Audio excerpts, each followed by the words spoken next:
AITA for breaking up with my fiancé because I was asked to leave his son's wedding. I'm 40F engaged to 49M. We have been engaged for almost a year now, but have been together for 7 years. The reasons why we haven't been engaged sooner is that we live in different countries. We both have kids from previous marriages. I have one child, 18F, going to her second year in college, and he has 2 kids, 22F and 20M. I didn't want to uproot my daughter and take her away from her life and friends, and for him moving to my country meant that he won't be around his kids growing up. When I met him, he was legally separated from his ex-wife, but the divorce was finalized 3 years ago. For the past 7 years, we have had a very strong relationship. I love my fiancé, and I know he loves me even more. We would visit regularly, and he usually stayed for extended periods over the summer. He has been my best friend for the last 7 years. Last year, my daughter decided to go to college in a European country. His daughter got engaged and moved to a different state, and his son, while still living with him, proposed to his GF and planned their wedding to be this summer. Last summer, we talked about finally getting together, and we both decided that I will be moving to his country. And for me, it was the leap of faith to leave everything behind and be with him somewhere where I don't know anyone or anything, but he was worth it. Last summer, he was staying with me for 5 weeks. We invited his kids for the first time to stay for 2 weeks with us. I did my best to make them feel welcome, basically did nothing other than entertaining them. There were few things didn't set well with me, but I didn't share with my fiancé. His DL had made some few rude comments. She came across as a controlling person, and the son was a bit of a pushover, but it wasn't any of my business anyway. During their visit, his son and Dill invited me to their wedding this summer, and I accepted their invite just out of courtesy tbh. Between then and now, I have asked my fiancé multiple times to confirm the invitation with the bride and groom, and I told him that there are no reasons for them to feel obligated to invite me, as I understand that it can be awkward for other family members, especially the ex-wife.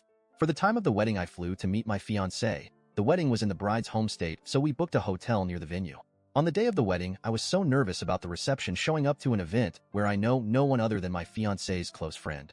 I understood that my fiancé, as the father of the groom, will have responsibilities that would probably keep him busy. After the ceremony, we went to the reception. I was seated on the same table as my fiancé's friend. I haven't left the table, as it was discussed beforehand between myself and my fiancé that any introductions to the extended family will be arranged after the wedding as a separate occasion.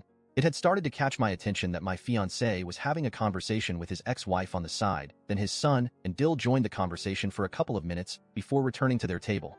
My fiancé came to me asking to talk outside, where he said that emotions are running high and people are just stressed, and he thinks it's wiser if I got back to the hotel.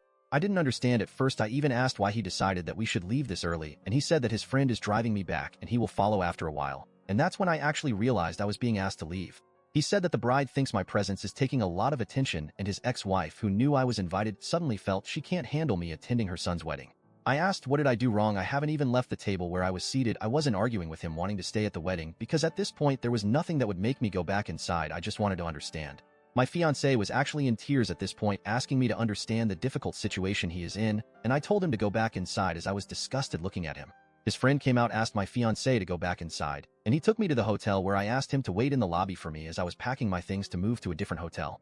After the wedding, my fiancé called me, and I agreed to meet him, just to tell him that we were done and I'm going back home the next day. He was very emotional, asking me to stay and to try to work things out, but I was so angry for being humiliated and for him not standing up for me. I did leave the next day, and it was the most miserable flight I have ever taken. Few days after, my fiancé was at my door. I let him in, and we did talk. He begged me for another chance, saying he would do anything. I was still angry, but I had it in me to tell him that I will think about it. Next morning, I sat him down and I told him that I was willing to give our relationship another chance, but I have certain conditions, and he immediately said he would do anything. My first condition was that he will be the one moving to my country, and that his son and Dill will never be welcome in my home again. He can contact them and visit as much as he wants, but not in my home or in presence. He told he was expecting my first condition, but the second one seems very cruel, and he is heartbroken that I want to punish him in such way, and I should be more forgiving towards the kids as they are just so young. I'm not trying to punish him, I'm just refusing to have anything to do with people that deliberately insulted me, while I have been nothing but respectful and accommodating to them. Edit. Okay, living on the other side of the hemisphere. Woke up to find so many replies. I tried to read as much as I can, and I think to clear some details that had been mentioned a lot. First of all, although I'm not in a good place with my fiancé, now I don't think he is that horrible person everyone is making him out to be. The support feels good though. One of things that we bonded over for all of these years is our unconditional love for our kids. I was widowed when my daughter was 6 years old, and she has been my #1 priority ever since, and that was one of the reasons he was doing most of traveling to see us. I know for a fact that he was not cheating or keeping me as mistress. He was so open about our relationship, even posting about us on his social media. The reason to why the divorce was delayed for years, even after separation, was to my understanding had to do with keeping the ex-wife on his medical insurance, as she was having a series of surgical procedures. I didn't get to meet extended family before, as they didn't all live in the same state, and traveling to see cousins or distant relatives wasn't a priority to us with the already limited time that we had together. There was one smart observation in the replies that I have read, and maybe it was an important detail to explain why I stood out in the wedding. I'm of a different ethnicity than most, if not all, of the people that was in the wedding. The ex-wife, the son, and the dill are very religious, and I'm not even Christian, and I know they had a problem with my fiancé marrying non-Christian.